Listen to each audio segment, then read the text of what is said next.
of the historic policy shift of Finland, ending its 7th decade of neutrality to joining the world's largest military alliance, NATO, as its 31st member nation.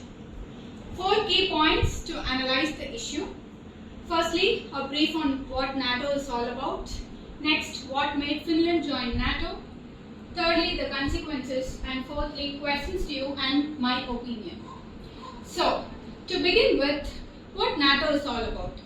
NATO is a political and a military alliance established by North Atlantic Treaty of 1949 by 12 countries, say US, Canada and 10 other Western European nations, to provide collective security against Soviet Union after World War II.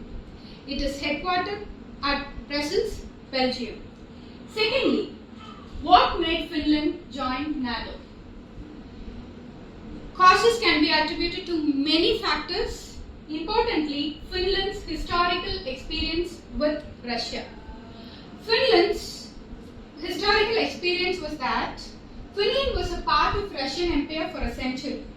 Then it fought 2 Soviet-Finnish wars, and at the end of Second Soviet-Finnish War, Finno-Soviet Treaty of 1948 was signed and Paasikivi's line emerged, named after then Finnish President Juho Kusti Paasikivi through his skillful diplomacy.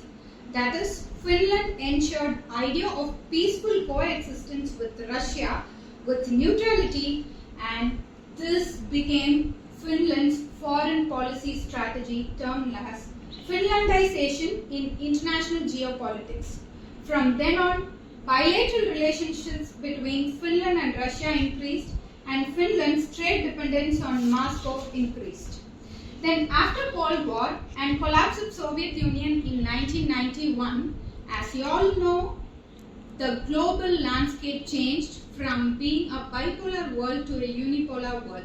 Even then, Finland had closer ties with Russia despite little tensions, while simultaneously building greater integration with Europe through CSDP, that is Common Security and Defence Policy, and NORDEFCO, Nordic Defence Cooperation, and became official partner of NATO in 1994. In spite of its historical experience, Finland continued its policy of military non-alignment for a 7 long decade.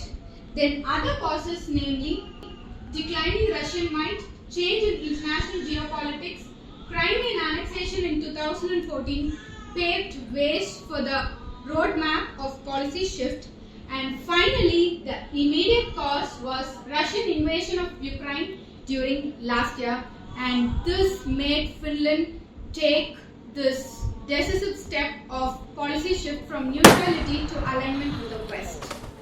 Thirdly, consequences.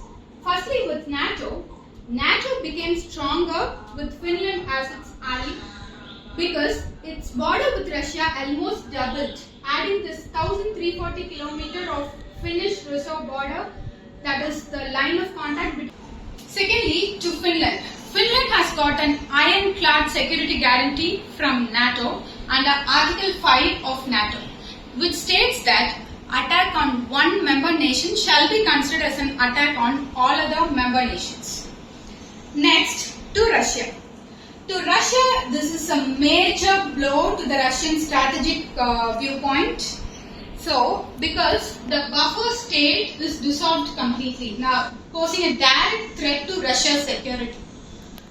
And hence Russia responded by questioning the utility of NATO post the Cold War. See, if you can see, after Soviet Union collapsed in 1991, when Warsaw Pact distorted, NATO would have been dissolved. But through imperialistic mentality of NATO, many Eastern European nations were granted NATO membership to threaten Russia's security, and this view of Russia was supported by many experts. Also, Russia responded by increasing the troop presence and deploying nuclear missiles along Russo-Finnish border to ensure their tactical and strategic security. Now, to the rest of the world, Europe's security landscape has changed, and next, Arctic region has become commercially attractive recently, and China is raising its profile in Arctic in partnership with Russia, and hence militarization increased. Now with this move, global governance of Arctic has become problematic because Baltic Sea will predominantly become a NATO sea now. To India, despite Russia's war with Ukraine, defense trade and cooperation between Russia and India continued with S-400 delivery.